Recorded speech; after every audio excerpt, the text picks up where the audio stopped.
Hello student, good morning to all of you. Today we are going to discuss some definition which was left in last lecture.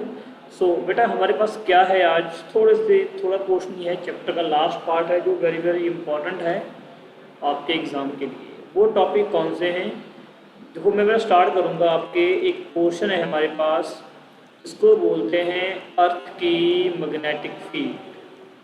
क्या है अर्थ की magnetic field? तो क्या है हमारी अर्थ की मैग्नेटिक फील्ड, कैसे हमारा अर्थ बिहेव करता है एज अ मैग्नेट, उसको हम क्या करेंगे, डिस्कस करेंगे। सो ये देखिए मैं दिखाऊंगा स्क्रीन पे कि हमारी अर्थ कैसे बिहेव करती है एज अ मैग्नेट। तो उस पार्ट नहीं है, मैं सीधा आपके टॉपिक पे आता हूँ। तो वो टॉपिक क्या है हमारे पास, या देखो ध्यान से, ये देखिए हमारे पास टॉपिक है दिस वन। तो वो क्या है, हमारी अर्थ एक स्फेरिकल पोर्शन में है। Our earth is a spherical shape. तो स्फेरिकल शेप में अगर आपने इस ग्लोब को देखा होगा तो एक लाइन है जो बिल्कुल अर्थ के सेंटर से पास करती है। उस लाइन को क्या बेटा बोलते हैं, जियोग्राफिक एक्सिस। क्या बोलते हैं, जियोग्राफिक एक्सिस। बिल्कुल स्ट्रेट लाइन। आप अपने माइंड में आप ना ग्लोब को रख लो। अगर आपके माइंड में ग्लोब होगा तो इस पिक्चर को आप इजीली से समझ सकते हो। ओके, तो हमको पता है हमारे अर्थ में एक मैग्नेट है, इट्स अ ह्यूज मैग्नेट। जो मैंने कह दिया वो ऐसा है। अगर ये नॉर्थ पोल और साउथ पोल है ग्लोब का, तो मैग्नेट का हमेशा क्या होगा बेटा, ऑपोजिट होगा, south and north. But actually में कभी भी हमारे अर्थ के इनसाइड आपको कभी भी एक लॉन्ग बार मैग्नेट दिखाई नहीं देगा, क्योंकि ऐसा हमारी प्रेडिक्शन है कि हमारे अर्थ के अंदर एक बार मैग्नेट है। बट ऐसा कुछ नहीं होगा, बताऊंगा भी। अर्थ मैग्नेट की तरह बिहेव करती है, उसका मेन रीजन क्या है। ओके, सो हमको पता है भी इसका भी एक सेंटर होगा, मैग्नेट का भी क्या होगा, एक सेंटर होगा। इस लाइन को बोलते हैं मैग्नेटिक मेरिडियन। क्या बोलते हैं, मैग्नेटिक मेरिडियन। एक ऐसी लाइन है जो सेंटर से पास करती है मैग्नेट के, इज कॉल्ड मैग्नेटिक मेरिडियन। कुछ टर्म्स हैं, कुछ डेफिनेशन है। इसको बोलते हैं वर्टिकल लाइंस, जो सेंटर में से पास करती है, इज कॉल्ड जियोग्राफिक एक्सिस। एक स्ट्रेट लाइन जो एक मैग्नेट के सेंटर से पास करेगी, इसको हम बोलते हैं मैग्नेटिक मेरिडियन। तो मैं 3-4 पार्ट को इसी से रिलेट कर दूंगा। जैसे देखो, दोनों ने कट किया तो क्या बन गया, एक एंगल बन गया। क्या बन गया, एक एंगल। किसके विचकार बन गया, geographic axis and magnetic meridian के अंदर। तो इस एंगल का क्या नाम होगा, ये बेटा हमारी अर्थ के 3 एलिमेंट है। क्वेश्चन आएगा, क्या आएगा, मैग्नेटिक एलिमेंट्स ऑफ अर्थ। हमारे अर्थ के 3 एलिमेंट कौन कौन से हैं? जो फर्स्ट सबसे है इसको ये बोलते हैं, इसको बोलते हैं एंगल ऑफ डिक्लाइनेशन। क्या बोलते हैं, एंगल ऑफ डिक्लाइनेशन। क्या है, एंगल ऑफ डिक्लाइनेशन। इसका मीनिंग क्या हुआ डिक्लाइनेशन का, कि एक ऐसा एंगल जो जियोग्राफिक एक्सिस और मैग्नेटिक मेरिडियन के विचकार बन रहा है। This angle is called magnetic या एंगल ऑफ डिक्लाइनेशन। अब हमारे पास है सेकंड एलिमेंट। ये था हमारे पास फर्स्ट एलिमेंट, सेकंड एलिमेंट। इसको बोलते हैं एंगल ऑफ टिप, या बोलते हैं इंक्लाइनेशन। एंगल ऑफ डिप बोलेंगे या फिर क्या बोलेंगे, एंगल ऑफ इंक्लाइनेशन। नेशन। अब इसका मीनिंग क्या है इंक्लाइन? देखो, अब देखो, हमको पता है नॉर्थ पोल से साउथ पोल तक लाइंस क्या करेगी बेटा, मूव करेगी। North pole to south pole number of magnetic field lines move करेगी, ये पता है। आपने एक ग्लोब ये भी देखा होगा कि ग्लोब के अंदर एक तो ये वाली लाइन होती है, एक इसमें ऐसी भी लाइन होती है, इसको बोलते हैं वर्टिकल लाइंस। एक ग्लोब में लाइन बेटा ऐसे भी होगी, आपने 10th में पढ़ा था ये वाली लाइन। इस लाइन को क्या बोलते हैं, हॉरिजेंटल लाइंस। इसी में क्या होता है, इक्वेटर, इसमें क्या होता है, इक्वेटर होता है। तो सेकंड डेफिनेशन भी इसी से रिलेट करेगी, इसको बोलते हैं angle of dip means angle of declination. इसमें क्या है, एक ऐसा एंगल जो ये फील्ड लाइंस हैं, इन्होंने हॉरिजेंटल लाइन के साथ जो एंगल क्रिएट किया, angle made by magnetic field with the horizontal component is called angle of inclination means angle of dip. Okay, इसके बाद लेक्चर थोड़ा शॉर्ट रहेगा, देखो आज हम खत्म करेंगे, कल से हमारी रिवीजन स्टार्ट हो जाएगी। ओके, तो इसके बाद हमारे पास थर्ड एलिमेंट है। कौन सा एलिमेंट, थर्ड सिंपल है। थर्ड हमारे पास क्या है, थर्ड है हमारे पास हॉरिजेंटल कंपोनेंट ऑफ अर्थ। अर्थ का ये हॉरिजेंटल कंपोनेंट, सबसे बड़ा यही फील्ड ही क्या करेगा, डिस्क्राइब करेगा। तो हमारे अर्थ के 3 पार्ट हो गए मैग्नेटिक, कौन कौन से, angle of declination means angle between the geographic axis and magnetic meridian, angle of dip magnetic field का हॉरिजेंटल लाइन के साथ एंगल, एंड थर्ड क्या, खुद हॉरिजेंटल लाइंस भी मैग्नेटिक इफेक्ट शो करती हैं। ठीक है, देखो अब तो ये हो गया। अब आप कहोगे भी क्या हमारी अर्थ के अंदर कोई बार मैग्नेट है, कि ऐसी कोई परसेप्शन है कि हम ये मान लें कि हमारे अर्थ के अंदर एक हूबहू ऐसा ही मैग्नेट है, जो बिल्कुल क्या है बेटा, रॉन्ग है। ऐसी कोई प्रेडिक्शन नहीं है कि हमारी अर्थ क्या करे, बिहेव करे एज अ मैग्नेट। तो है क्या, आपकी बुक में होगा कॉज ऑफ अर्थ मैग्नेटिज्म। क्या होगा आपकी बुक में, होगा कॉज ऑफ अर्थ मैग्नेटिज्म।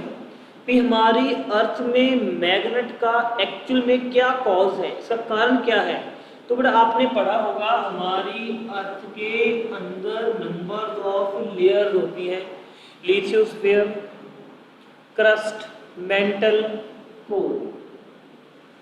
क्या बोलते हैं, कोर। तो कोर के अंदर होता है नाइफ।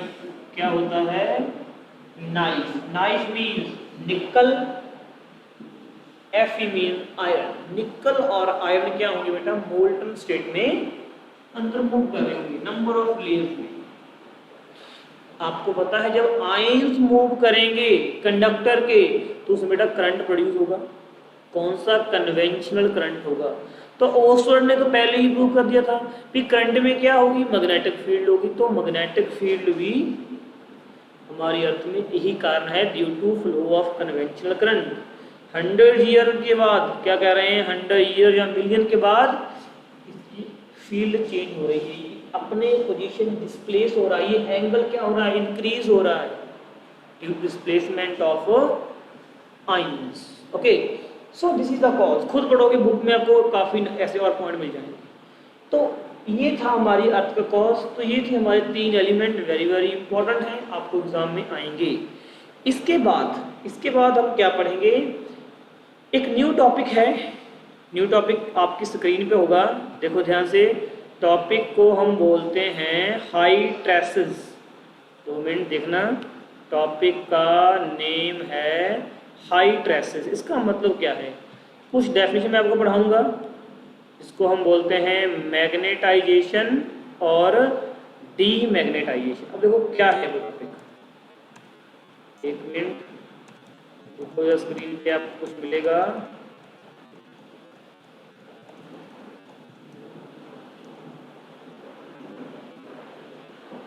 क्या होता है, यस यस यस यस, ये रहा ये रहा, ये लो।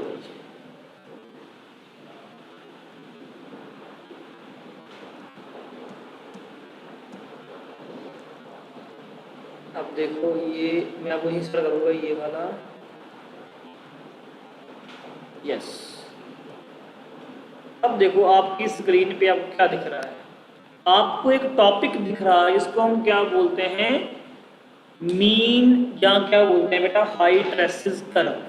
सभी क्वेश्चन इसी में से आएंगे, आयरन और स्टील के।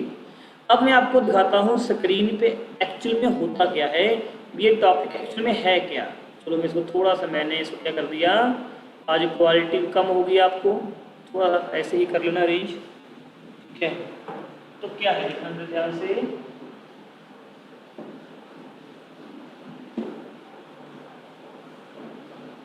क्या है, एक ग्राफ है, ग्राफ किसके विचकार ग्राफ, ये हमने किसके बिटवीन है, ये हमने बताना है आपको। H and I, H and I, H क्या होता है, H होता है, I क्या होता है, intensity of magnetisation. It means magnetic movement developed per unit volume. कि किसी फेरोमैग्नेटिक सब्सटेंस लाइक आयरन, इसको हमने क्या किया, रब किया किसी के साथ, किसी मैग्नेट के साथ रब किया, तो क्या होगा, जब हम किसी फेरोमैग्नेटिक सब्सटेंस लाइक आयरन को किसी भी मैग्नेट के साथ रब करते हैं, तो क्या होता है, उस सब्सटेंस में टेम्परेरी मैग्नेटिक मूवमेंट डेवलप होती है। कितनी डेवलप होगी, आई, इंटेंसिटी ऑफ मैग्नेटाइजेशन। और फील्ड अप्लाई करने को क्या बोलते हैं, H, V upon mu naught. Like ये मेरे पास मैग्नेटिक फील्ड है, मैंने उसके अंदर एक आयरन का सब्सटेंस रख दिया, तो क्या होगा, उसके अंदर मैग्नेटिक मूवमेंट जनरेट हो जाएगी। जैसे जैसे फील्ड बढ़ती जाएगी, आई की वैल्यू भी इंक्रीज होती जाएगी। एक ऐसा पॉइंट आ जाएगा जहां पे क्या होगी, मैग्नेटिक मूवमेंट बहुत ही ज़्यादा डेवलप हो जाएगी। डेवलप मीन्स वो बिहेव करेगा एज अ मैग्नेट। तो इस प्रोसेस को बोलते हैं मैग्नेटाइजेशन। क्या बोलते हैं, मैग्नेटाइजेशन। कि एक सब्सटेंस ने मैग्नेटिक फील्ड को क्या कर लिया, एक्वायर कर लिया। जब हमने मैग्नेटिक फील्ड हटाई तो क्या बन गया, हटाने से दोबारा क्या बन गया, डी मैग्नेटाइजेशन। हमने H को बिल्कुल रिमूव कर दिया इन दो पॉइंट पे। H की वैल्यू तो 0 आ गई, बट I की वैल्यू थी कुछ ना कुछ, मतलब कि प्रॉपर फील्ड हटाने से वो सब्सटेंस के अंदर कुछ तो मैग्नेटिक फील्ड प्रेजेंट है। हुआ तो है डी मैग्नेट।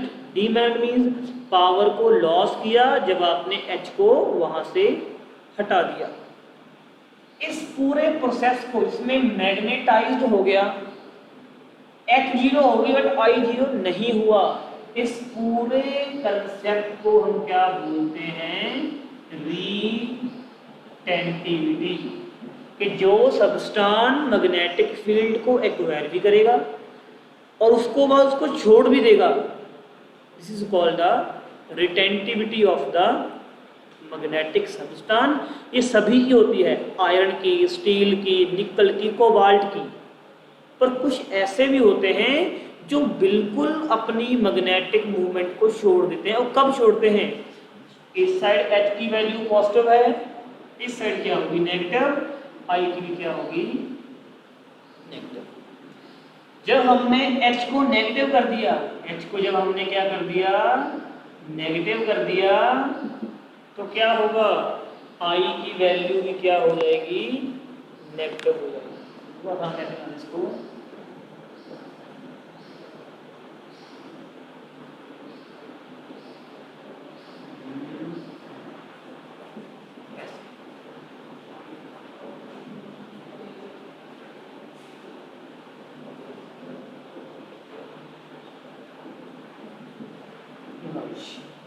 मीन। अब एक ऐसा पॉइंट आ गया इसमें क्या हो गया, जब मैंने H को नेगेटिव कर दिया, जैसे मैंने पहले H को 0 कर दिया था, मतलब H को हटा दिया, अब कुछ ऐसा चाहे हीट कह लो कुछ भी दिया कि H की वैल्यू नेगेटिव हो गई, तो उसमें I भी क्या हो गया, नेगेटिव हो गया।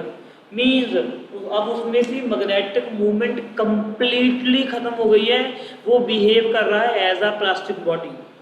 तो रिवर्स जो हमने किया इसको बेटा हम बोलते हैं कुरेसिविटी। क्या बोलते हैं, कुरेसिविटी। अब देखो ऊपर को तो बेटा पॉजिटिव होगा, 1 2 3 4 5 6, नीचे को नेगेटिव, 0 -1 -2 -3 -4 -5। ये नीचे को क्या होगा, डिक्रीज होगा, ये ऊपर क्या होगा, इंक्रीज होगा।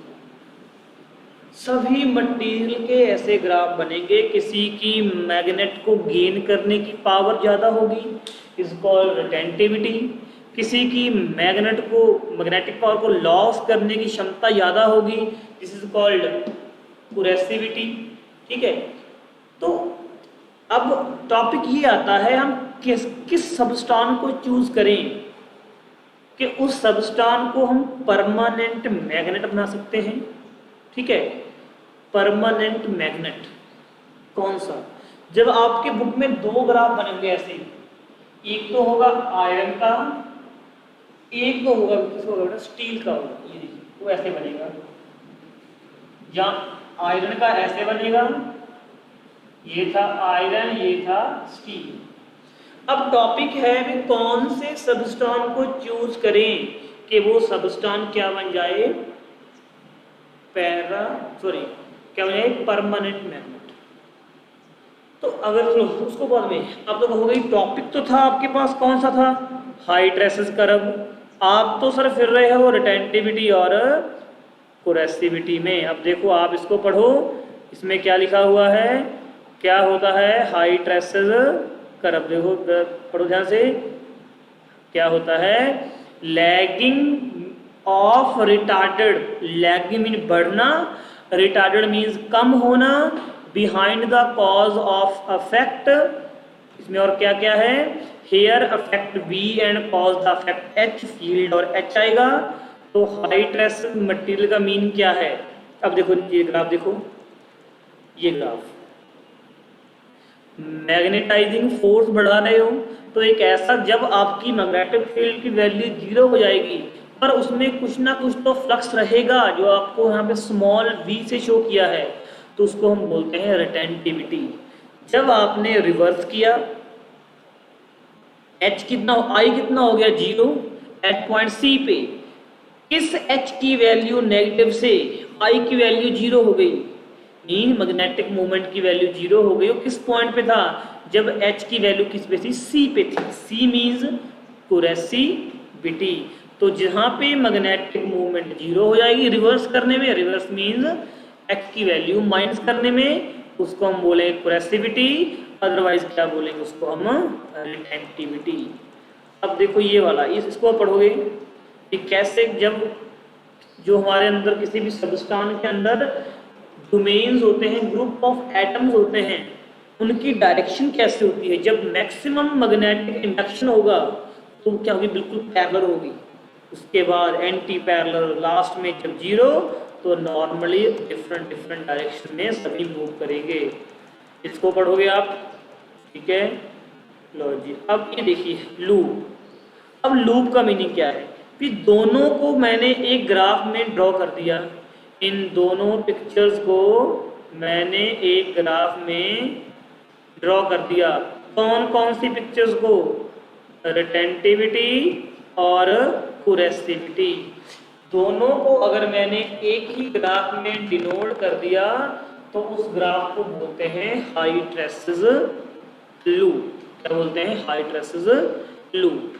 अब क्वेश्चन आपकी बुक में यहां से क्या आएगा कि कौन से सबस्टांस की रिटेंटिविटी ज्यादा होगी, कौन से की कुरेसिविटी ज्यादा होगी।